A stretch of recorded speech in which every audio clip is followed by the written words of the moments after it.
Welcome. Selamat datang di Soul Sepatu YouTube channel bareng gue Zika Zulfikar.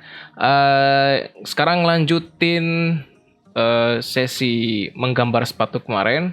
Sekarang kita masuk ke tahap rendering. Jadi habis kita color blocking, yang ini adalah sketsa terakhir yang kita bikin.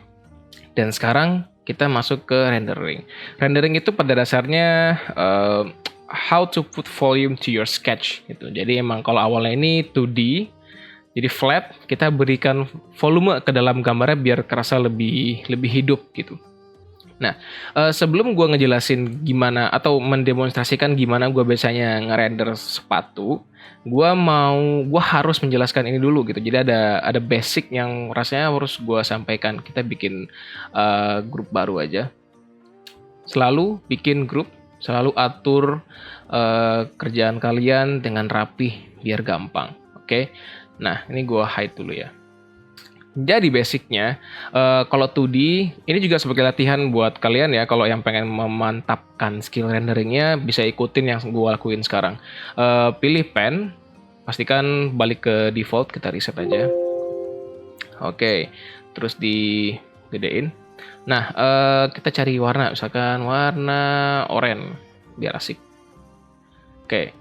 Gedein, pastikan udah 100% opacity-nya, terus di tap aja gitu. Tap. Ini udah jadi lingkaran ya. Nah, ini kan 2D ya. Gue balikin ke hitam lagi. Ini kan 2D flat. Nah, kita mau ngasih volume ke dalam gambar ini, pertama harus nentuin dulu konturnya mau seperti apa. Apakah mau flat kayak kancing baju atau bola gitu. Kalau gini kita bikin kayak bola ya. Gini berarti konturnya kayak gini nih. Tuh, jadi dia bervolume. Nah, dalam rendering itu ada dua aspek utama, yaitu bayangan dan pantulan cahaya. Dari objek itu pasti ada dua hal itu kan untuk kelihatan bervolume gitu. Nah, sebelum kita memasukkan cahaya sama pantulan cahaya dan bayangan itu ke dalam gambar 2D kita harus tentuin dulu nih, kira-kira dari cahayanya itu sumbernya dari mana datangnya. Itu penting banget, kita harus tahu apakah dari atas sini atau dari sini atau dari sini atau mungkin dari belakang juga bisa. Kita harus tentuin dulu karena nanti biar posisi bayangan sama cahayanya itu believable, gak harus akurat 100% gitu. Misalkan cahaya dari sini berarti harus segini banget, tuh nggak harus. Ya, yang penting believable gitu, gambarnya make sense, itu aja yang penting. Nah, gue biasanya cahaya datang dari sini, apa nih arah kompasnya gue nggak tahu. Kompas. Berarti kalau dari sini kita bisa bilang cahayanya ada di sekitar sini ya, karena ini bulat gitu ya. Berarti di sini area bayangan, terus di area sini itu ada area pantulan cahaya. Pantulan cahaya ini ntar gue jelasin lagi kenapa porsinya lebih kecil. Jadi ini porsi ya, porsi bayangannya bakal segede ini, cahayanya, pantulan cahayanya sekecil ini gitu. Nanti gue jelasin. Nah, lu bisa pakai selection tool gitu. Di sini pakai magic wand atau untuk ketik W di keyboard, terus lu klik area orange-nya, terus lu di layer berbeda pakai airbrush. Oke, pilih airbrush, lu bisa atur semakin besar size dari brushnya, berarti warna bayangannya semakin halus gitu. Ujungnya, edge-nya itu tuh nggak tajam. Kalau lu kecil misalkan ya, segini gitu, tuh dia bakal lebih, area blurnya itu lebih sempit. Jadi kalau emang pengen yang soft, kalau bisa digedein aja, terus lu nggak direct di dalam kolomnya, agak keluar gitu. Lu ambil sisi gelapnya, sisi blur apa ya istilahnya ya, yang soft gitu. Jadi lebih smooth. Nah, kayak gitu. Ya ini karena selection tool jeleknya, kalau gambarnya nggak tajam lu bakal ada sisa dikit nih. Kuning ini tapi ya udahlah ya. Jadi gitu. Dan lu harus pilih warna hitam. Gue lupa ngasih tahu. Lu pilih warna hitam. Sebenarnya lu bisa warna gelap dari si objeknya. Misalkan warna objeknya adalah oranye, lu bisa pilih warna gelap gitu ya.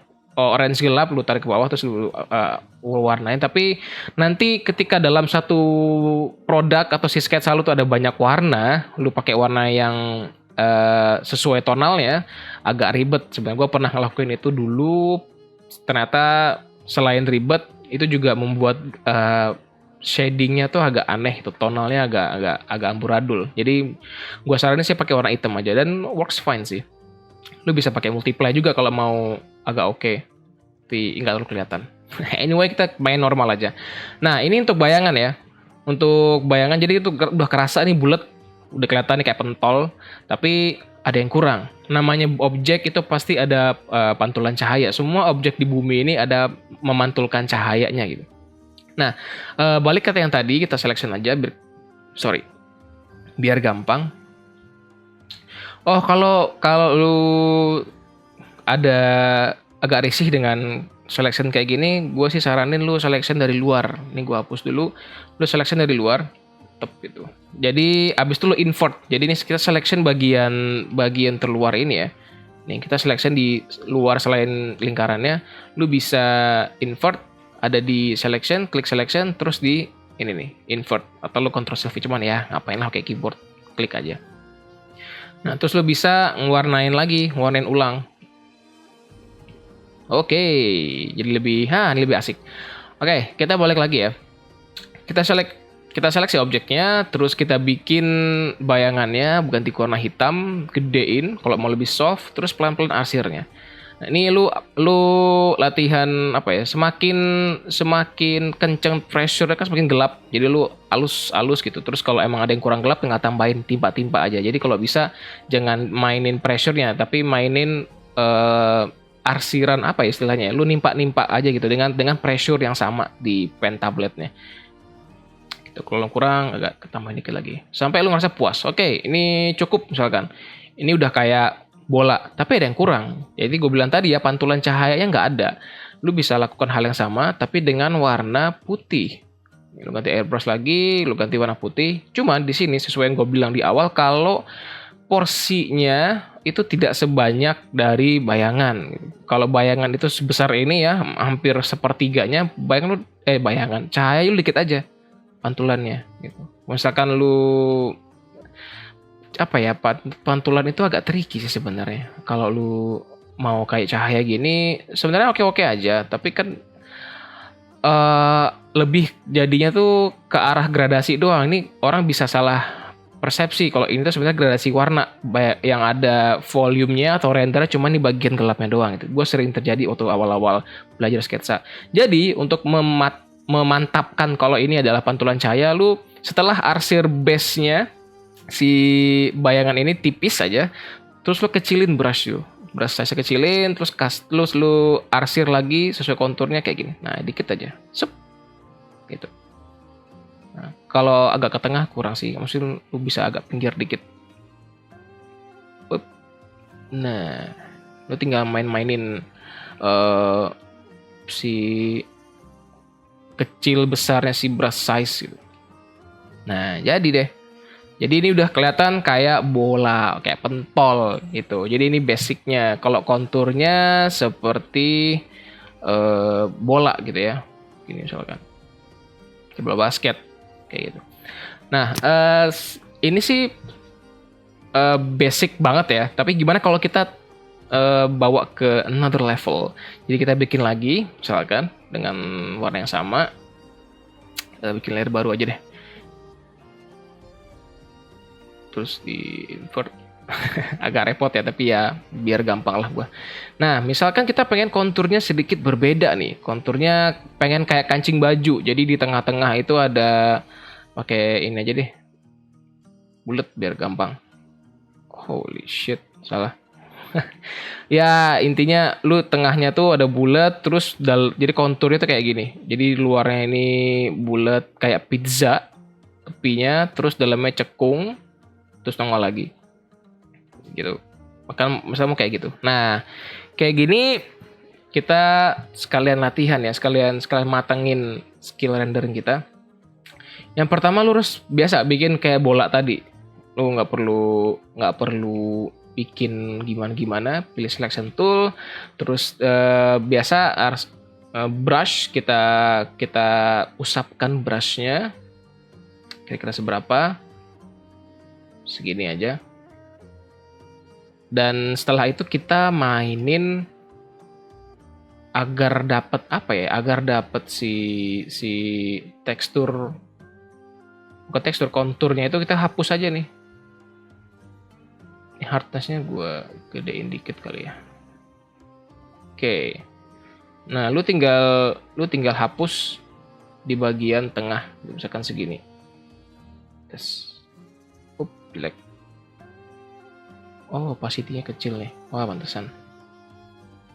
Nah, sebenarnya gue karena ini pakai brush tepinya nggak terlalu tajam, lu bisa rapihin pakai biasa penghapus biasa, terus lu usap gitu ya. Nah, ini tuh udah kelihatan kalau konturnya jadi kayak flat terus apa ya, naik flat terus turun gitu. Ini udah mulai kelihatan. Nah, setelah itu kita mainin cahaya bayangan kedua, karena cahaya datang dari sini.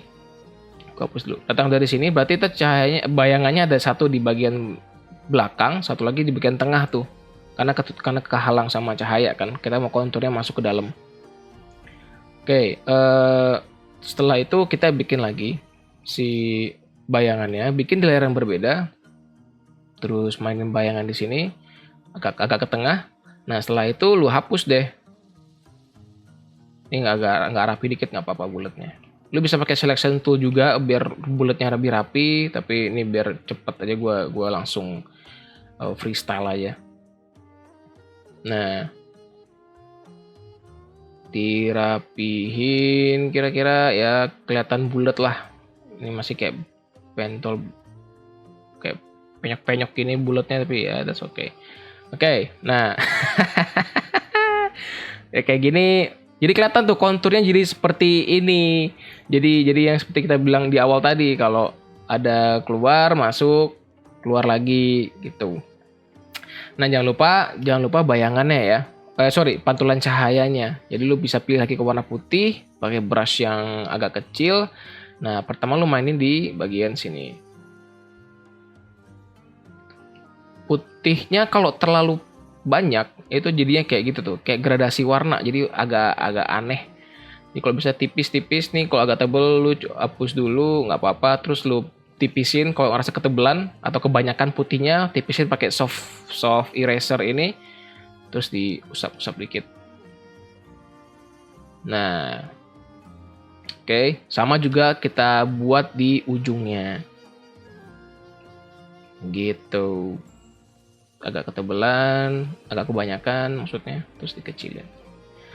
Yap, jadi deh gitu. Jadi dari yang 2D menjadi ada efek 3D-nya, dan ini lebih bervolume. Jadi ketika lu presentasi, kalau gambarnya ada renderannya, orang lebih gampang mengerti, terutama yang tidak bisa membaca gambar. Gitu. Oke, ini udah kelihatan konturnya ya. Nah, kayak gini. Jadi bisa latihan aja kayak gini, ngelatih kepekaan sih sebenarnya, seberapa banyak kita harus nimpa brushnya, seberapa besar porsi pantulan cahaya dengan bayangan, itu sering-sering dilatih aja. Oke, sekarang kita masuk ke gambar sepatunya.